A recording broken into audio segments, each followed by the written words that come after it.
Right, everyone, behind me is Gabriel, an M50 Super Sherman. Now, this was built originally in 1942 by the Chrysler Corporation. In 1944, it was sent to the English as part of the Lend-Lease Agreement. Now, the Lend-Lease Agreement was kind of a way early on for the United States to give aid to friendly nations without actually entering the war. Now, of course, in 1944, that happened, D-Day, and this tank actually fought in Europe. So it is a World War II veteran. Now, for me, that's very significant because I've seen pictures in Holland where there's Shermans running through the streets. Now, after World War II, this tank actually went to the French to bolster their army because their army was completely decimated by the Germans, of course. After that, in the 50s, the tank was sold to the Israelis, and they did a couple of upgrades. Now, one of the upgrades is the gun up here, which is a 75mm high velocity gun, as opposed to the stock gun that this came with, which was the shorter barreled 75mm. So one of the other things that is different about this one is that this has the wider tracks as opposed to the narrower tracks that most of the other Shermans had. Now, in World War II, there was a bit of an issue with that because these tanks were to get stuck. They put duckbill extensions on early on, but they really needed to have a wider track because the German tanks, they were heavier, but they kind of floated over everything because they had wider tracks. So there's less pressure on the ground, so the ground doesn't want to give way. Whereas the Sherman with the narrow tracks would just sink and get stuck. So this is the 75mm high velocity French gun. It still has the 30 cal down here. The coaxial machine gun over here is still there as well. So I kind of have this tank now all to myself, so I wanted to talk about it a little bit more in depth about it.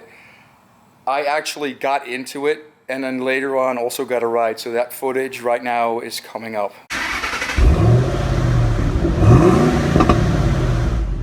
got two positions for the tank commander, what they call head out and head in. Head in is right there, and this is supposed to be head out then. Head out is the higher seat. So you stand on that one. Oh, the one that's folded down now, that would be folded up. Yes. If his head out. If he's head out, that one's folded down and he sits on it. Yeah, that one. Yeah. So if you want to get in there, you step there, there. All right. And you can get in. Or you just fall in the tank. Just fall in it, yeah. We'll get you out eventually. Actually, I might be tall enough. Yeah, you're tall enough to do that, yeah. Jeez. They never prepare you for how small it is. All right.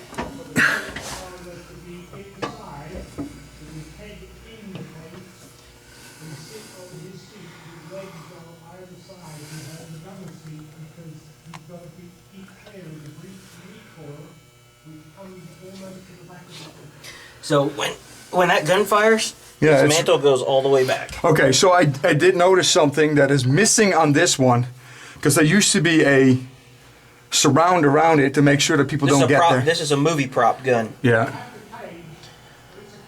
We do have the cage for it. We just don't have it on because it takes up a whole bunch of room. But this is a movie prop gun. But you can actually tell where they torched it right on the top, where they cut it up. Mm-hmm.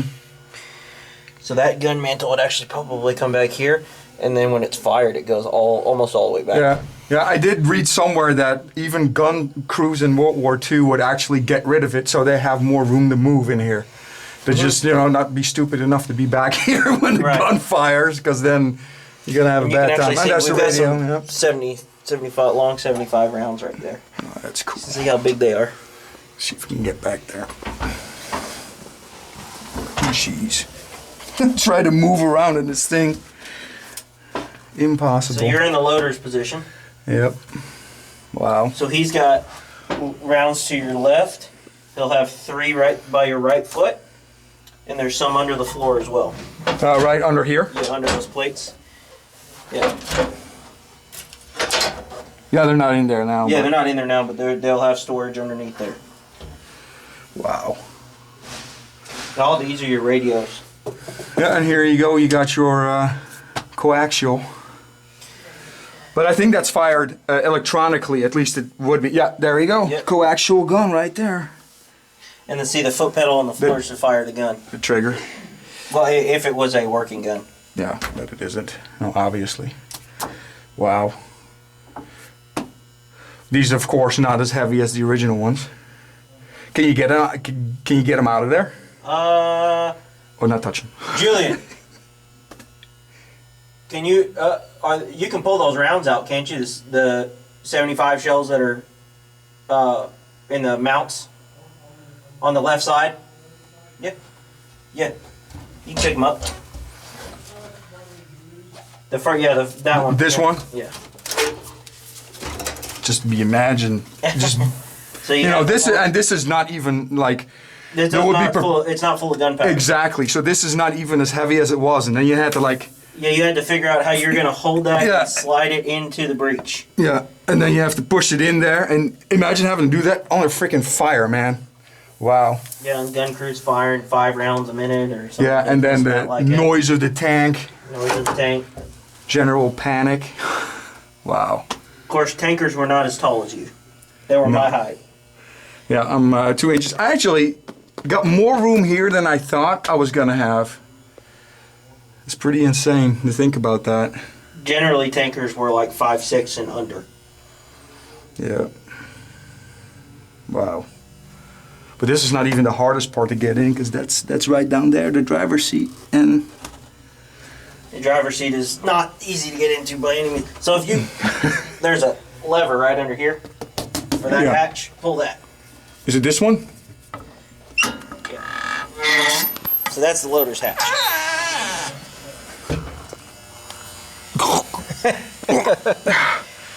Alrighty, guys, we're out of the tank. This seat has 2 positions. It's in its lowest position right now. That would be if you were to drive the tank with the hatch closed. Yeah. There's a lever you can see on the right-hand side, right by the headset sitting there. You pull that lever, and it raises the seat up, so you can drive with your head out of the hatch. Oh, okay. So the best way I do it is to actually step in sideways and kind of turn as you go down.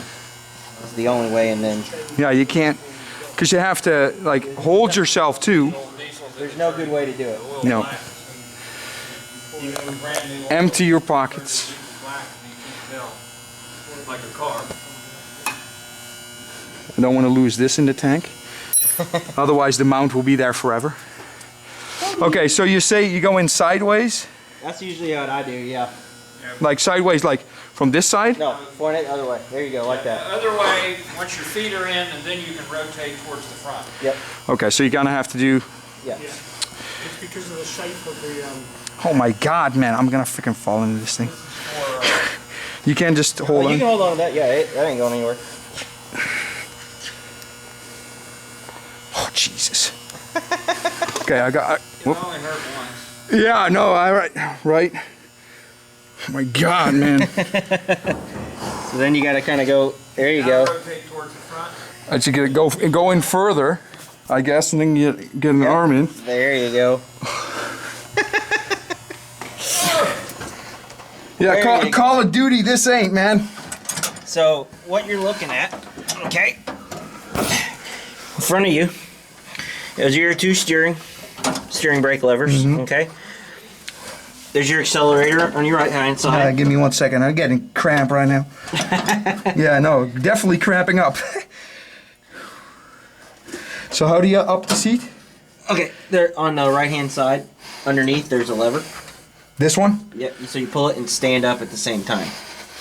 Oh, jeez.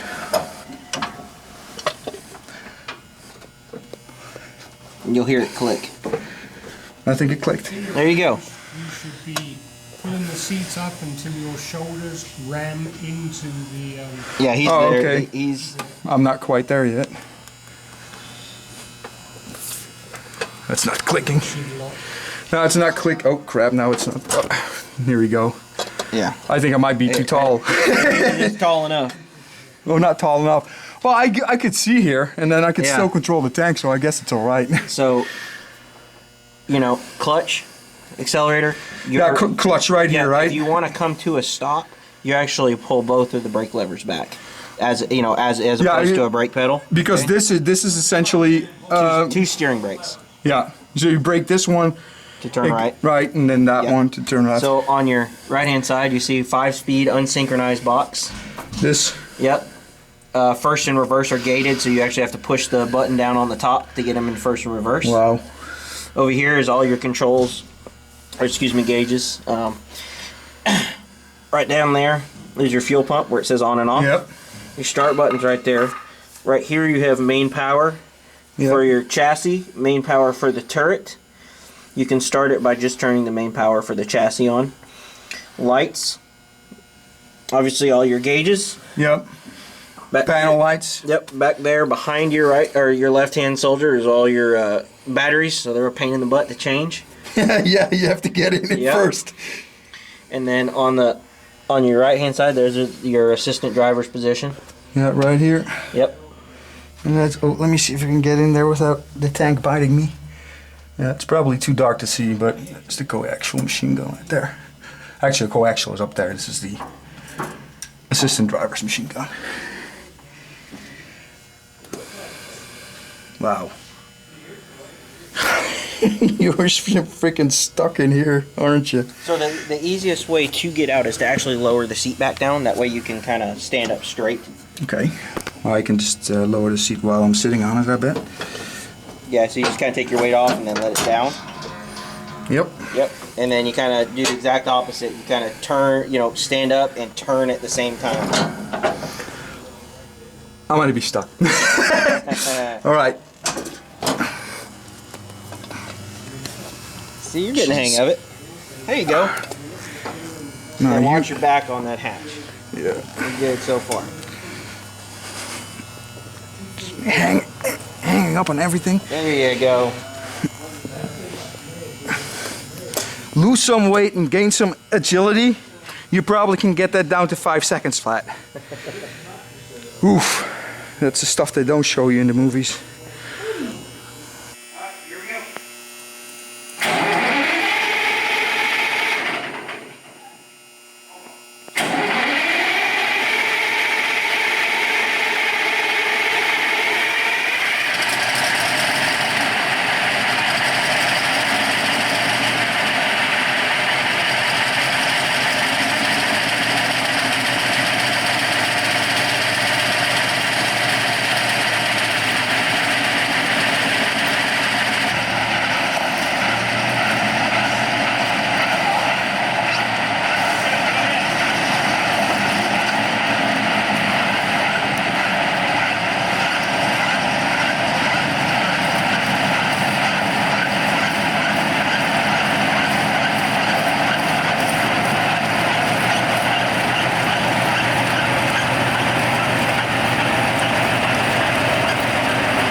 That is cool as hell, dude. That is so cool. I'll talk to you, but I can't hear anything. That is cool as hell! So what you're telling us is we should drive it. I should drive it more. I should drive it more. I should drive it more. No, we don't need to throw the track off again. You're not listening. I've never thrown the track. TC.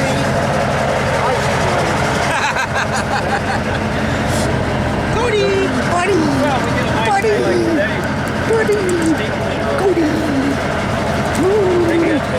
Oh, he's going crazy. He loves He's going crazy. he loves to like hug your arm. He like scratches his neck right here. No, we can take some. Yeah, that's. in there. He's such a cute dog. So what is he? Beagle Jack Russell. Dude, Jack Russells are so hyper, but this is like the perfect amount of, like, he's not loud at all. He's got puppy. Yeah, but he's not loud, like a Jack Russell constantly yipping. I haven't heard him once. It's like the perfect dog. If you get him wound up, he'll bark at you. All right, so are we just letting it idle until we, Let it idle till Because it doesn't get started very often, it needs to run until it gets warm.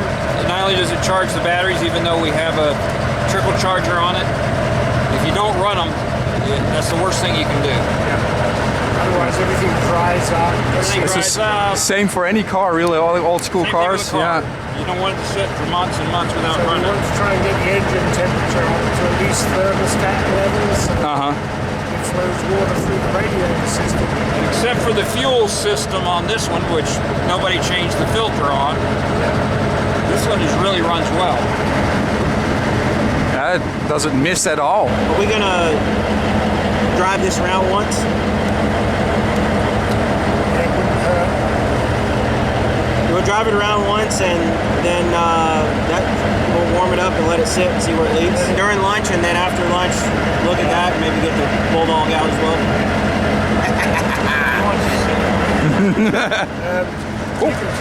Man, doggo, you keep roadblocking me, man. You keep roadblocking me. Is there a headset? There's a headset in here, and there should be one in the...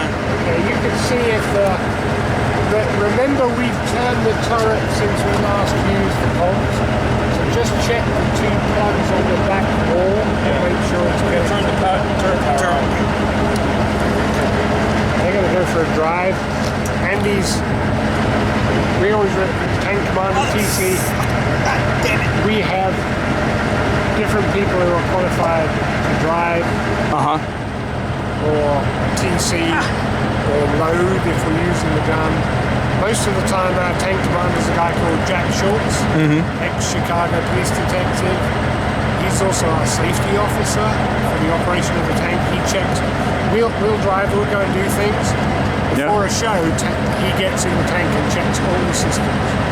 Make sure that it's We good. can all do it, but he is a logical, Meticulous person. meticulous person. And he normally TCs. I can drive, Andy can drive. Cody! Colin can drive. Andy can TC, I can TC. Harry can drive. Nick can drive. But we've only got about 3 people who are loaders. Oh, okay. And the loader doesn't actually do a lot, but he's got to reach underneath the turret basket to turn certain buttons on to operate the movie gun. The gun, yeah. And then when you're firing the gun as tank commander, you fire as the tank commander. We have a electrical firing system. You've got your head up out of the tank. You can't see what's going on inside. So the loader becomes the safety officer. And he's the one that hits you on the leg if your legs are in the way. Oh, okay. He's also on comms. We also have a comms set on the back, so we can talk to the reenactors on the ground. Oh, yeah, to get out of the way. Well, their rep can come up and talk to us on the phone, and he can talk directly to the whole crew from behind. Oh, that's awesome. It's a field telephone. That's awesome. Go ahead.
Yes, sir. Yeah, power on, crank her up.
How was that? That was cool. Cool as heck.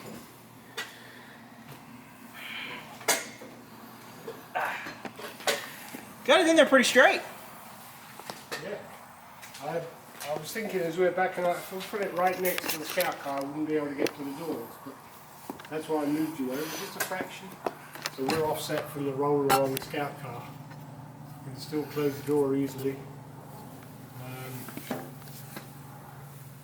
Cool. And I can still get to the back doors. It's dripping water at the moment, which I expected. So that's not a problem. It's under the number 5. You want to just leave this, just leave it open? Just leave it open, yeah. Gotta get the dog on film. Everyone's gonna be asking, who's the dog? Sorry? I didn't know Dog's Cody. That Ford Van there was in World War II. Oh, yeah. Yeah, I think they call it the 1.5 ton. Cody. 1.5 ton. 30 mile an hour realistic speed. Cody and Colin.